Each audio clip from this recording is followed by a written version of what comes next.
The Finch family's van wheezed down the dusty road, a lonely speck in the vast Texas expanse. The air conditioning valiantly fought the stifling midday heat, but it was a losing battle. Sarah, the mother, tried in vain to soothe the intermittent cries of baby Thomas, who seemed to sense the tension in the air. Beside her, David, the father, gripped the steering wheel, his eyes fixed on the horizon that never seemed to get closer. But it was their eldest daughter, 8-year-old Lily, who felt the full weight of the journey, silent in the back seat.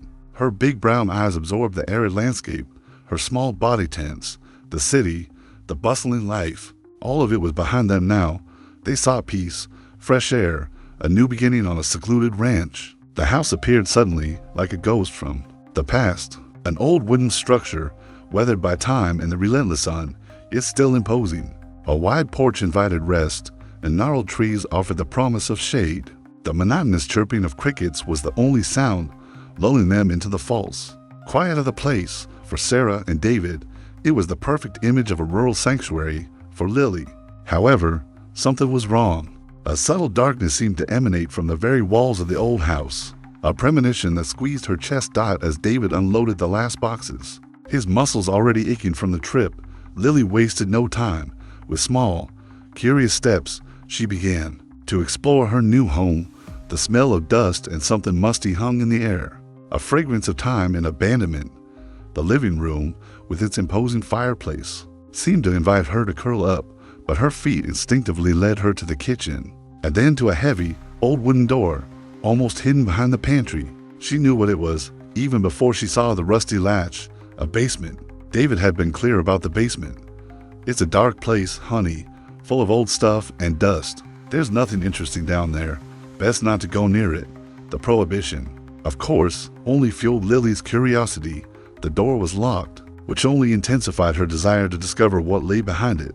That night, the family gathered around a makeshift table, lit by a single lamp that barely pushed back the encroaching shadows. Dinner was a temporary relief from the heavy silence that had settled, a strange quiet that the vast landscape outside couldn't explain.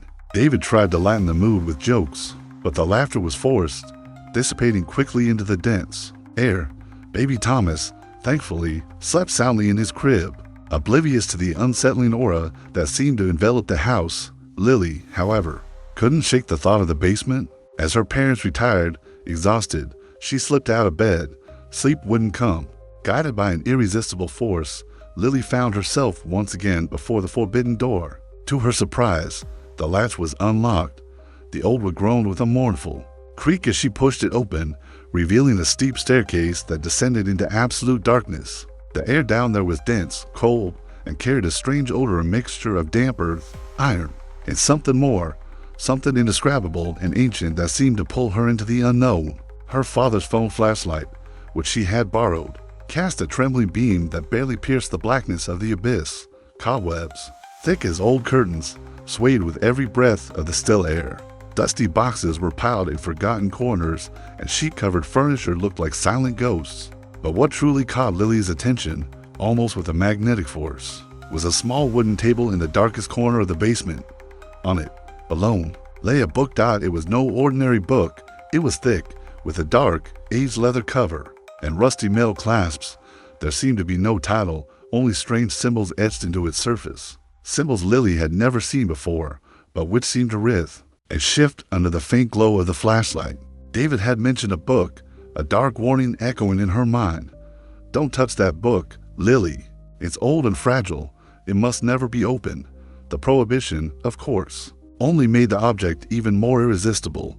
Lily reached out, her small fingers brushing the cold, rough leather. A cold draft swept through the basement, and the book seemed to vibrate beneath her touch, as if it were alive. She picked it up, feeling an unexpected weight, a density that seemed greater than its size. The metal clasps were corroded and seemed fused to the cover, as if they were meant to remain sealed forever. It was as if the book resisted, as if it didn't want to be handled. Curious and defying her father's warning, Lily tried to open it, her fingers straining against the stubborn clasps. Then, her feet stumbled on something invisible in the dark. The flashlight slipped from her hand, rolling away with a metallic clatter, and in the sudden darkness, the book slid from her fingers, hitting the packed dirt floor. A muffled thud. yet somehow deafening, that echoed in the silent basement. Lily fumbled desperately in the dark, her heart pounding uncontrollably in her chest, a beat of panic. When she finally found the flashlight and turned it on again, the trembling beam revealed the unthinkable. The book was open, its pages, a sickly, dried-out yellow, were exposed, revealing their contents. At what she saw, it paralyzed her. These weren't ordinary words, no stories or poems. They were drawings, intricate and grotesque drawings, made with what looked like dried blood, dark and clotted. Creatures with multiple eyes and twisted limbs filled the pages. Scenes of unimaginable pain and suffering unfolded on each illustration. And there was something even more disturbing, something that made her take a step back, eyes, empty eyes, filled with an ancient hunger that seemed to follow her from the pages, fix on her. A different kind of cold, not from the basement's temperature, ran down her spine. The air around her seemed to thicken, becoming heavy and hard to breathe, as if something invisible was sucking all the oxygen. The smell of mold and earth gave way to something putrid, like decaying flesh, an odor that made her gag. And then she heard it, a whisper coming from the pages of the book, a sibilant, unintelligible sound, yet laden with an ancient, deep malice. Lily tried to close the book, but her hands trembled uncontrollably. The pages seemed to have a life of their own, resisting her efforts, as if they refused to be closed again. The whisper grew louder, transforming into a chorus of distorted voices, filling the basement with an infernal hum that seemed to vibrate in her bones. The creatures in the illustration seemed to stir, their eyes following Lily's every move, almost as if they were about to leap from the page at any moment to claim her. Suddenly, the basement door upstairs creaked open ominously. A sliver of light cut through the darkness, and David's sleepy voice called out, full of concern, "Lily, what are you doing down here?" Lily let out a muffled shriek, her small hands covering her mouth as the book's voices intensified, almost deafening. She dropped the book, which hit the floor with a dull thud, its pages still open, the illustrations seeming to glow with their own sickly, unnatural light. David rushed down the stairs, flipping on the basement light, which flickered and buzzed, bathing the room in an erratic but revealing glow. He saw the open book, and his face went white, the color draining from it. "Lily, I told you not to touch it." David quickly picked up the book, his eyes wide with horror and despair, and slammed it shut. The metal clasps, previously rusty, seemed to click into place with a dry, loud sound, loud enough to be heard in the tense silence, sealing the cover as if they had never been opened. But the damage was done. Something had been released in the days that followed. The house felt different, a subtle, yet profound change. Sunlight entered through the windows with a strange intensity, and shadows in the corners of the room seemed to lengthen and move on their own, as if alive. The putrid smell Lily had felt in the basement now subtly permeated the air, a constant, nauseating presence that no one else seemed to notice but her. Baby Thomas, who had previously been calm and cheerful, began to cry uncontrollably at night. It wasn't a cry of hunger or discomfort. It was a cry of pure, inexplicable terror. Sarah and David spent their nights trying to comfort him, their own eyes red from exhaustion and growing dread. Lily, however, was the most affected. The creatures from the book had infiltrated her dreams, transforming them into vivid, terrifying nightmares that made her wake up in a cold sweat. She saw the empty eyes of the figures watching her from the darkness of her room, heard the distorted whispers that now seemed clearer, as if they were speaking directly to her, calling her name. During the day, she withdrew, her large, almond-shaped eyes fixed on nothing, as if she were seeing something no one else could, something that pursued her relentlessly. She refused to eat, and her skin became pale and translucent, almost ghostly. David and Sarah were desperate. They consulted doctors, traveled to specialists, but the results were always the same. Thomas and Lily were physically perfectly healthy. The problem, they knew, lay elsewhere, something beyond medical understanding. One night, David was in the kitchen, trying to prepare a bottle for Thomas, when he heard a disturbing noise coming from the living room, a scratching sound, like sharp nails raking wood. He grabbed a flashlight and followed the sound, his heart pounding in his throat. The flickering light revealed the source, the fireplace. On the floor in front of it, there were fresh scratch marks on the wooden floor, as if something immense had tried to crawl out of the chimney. The putrid smell was stronger there, almost unbearable. Sarah, awakened by Thomas's cries, entered the room, her face pale and tired. "What is that?" she whispered, her voice choked with fear. "I don't know," David murmured, pointing at the marks with his trembling hand. "But this is the second time this has happened.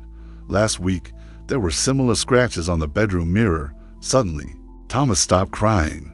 A chilling, oppressive silence fell over the house, a silence that was worse than any noise. David and Sarah exchanged glances, pure terror settling in their eyes. Then, the sound came again. Not from the baby, not from the fireplace, but from Lily's room, a low, drawn-out, inhuman whisper. They rushed to their daughter's room, adrenaline pulsing through their veins. Lily was sitting on the bed, wrapped in her blankets, rocking back and forth in a hypnotic rhythm. Her lips moved, and they could clearly hear the words she repeated in a voice that wasn't hers, but a distorted, guttural echo of the book's whispers. An ancient, malicious voice. They came. They are here. The air in the room was dense with a presence that was almost palpable, a coldness that wasn't from the environment. The shadows on the walls seemed to writhe and dance, lengthening and shortening like living forms, and the smell of decomposition was almost unbearable. A poison in the air. David felt his hair stand on end, and a shiver ran down his spine. Sarah hugged Lily tightly, trembling uncontrollably, trying to shield her from what they couldn't see. It was then that the unthinkable happened. From the darkest corner of the room, where the shadows were densest, a form slowly began to materialize, first an eye, then another, and then twisted limbs and a shapeless figure that writhed and contorted, seeming to struggle to emerge from the very darkness as if it were molded from shadows. It was one of the creatures from the book, but it was no longer an illustration. It was real, and it was growing, stretching, its empty eyes fixed on Lily with an insatiable hunger. Sarah's scream tore through the air, pure terror. David reacted, instinctively grabbing Lily and pulling her close, shielding her with his own body, a human shield. The creature, a shapeless mass of shadows and sharp teeth, advanced slowly, its movements accompanied by a wet, sickening sound, like flesh dragging. The smell was unbearable, suffocating. "What is that?" Sarah shrieked again, clutching baby Thomas with desperate strength, who was now crying in panic, his face red. David didn't know. There was no time to understand, but he knew what he had to do. He had felt the malignant energy emanating from the book since he had closed it, a dormant evil that had now awakened. He knew that whatever was coming out of the pages was linked to Lily, was calling for her. "The basement," David yelled, his voice choked with fear and urgency. "We have to get the book back to the basement now." They ran out of the room, stumbling. In the dark hallway, the shapeless creature dragging behind them, a growing shadow. Lily, still in shock, was carried by David, her eyes fixed on nothing. Sarah, holding the baby tightly against her chest, followed them, her eyes wide with terror, tears streaming down her face. They tumbled down the basement stairs, almost falling with each step.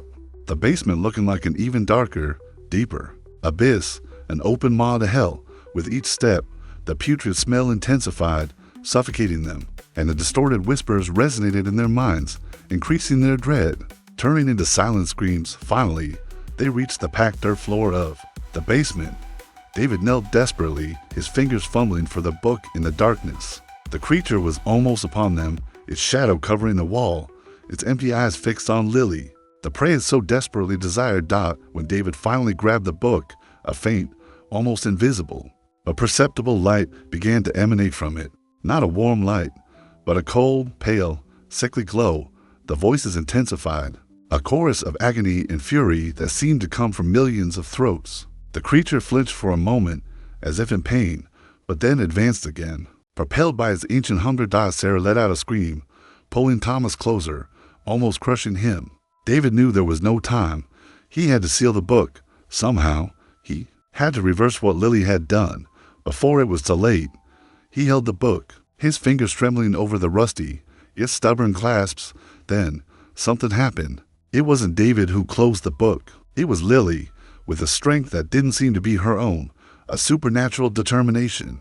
Lily broke free from David, her eyes fixed on the book, a strange calm on her face. She extended her hands, placing them over the cover, and with an anguished moan, almost a lament, her small fingers closed the clasp with a final, almost inaudible click.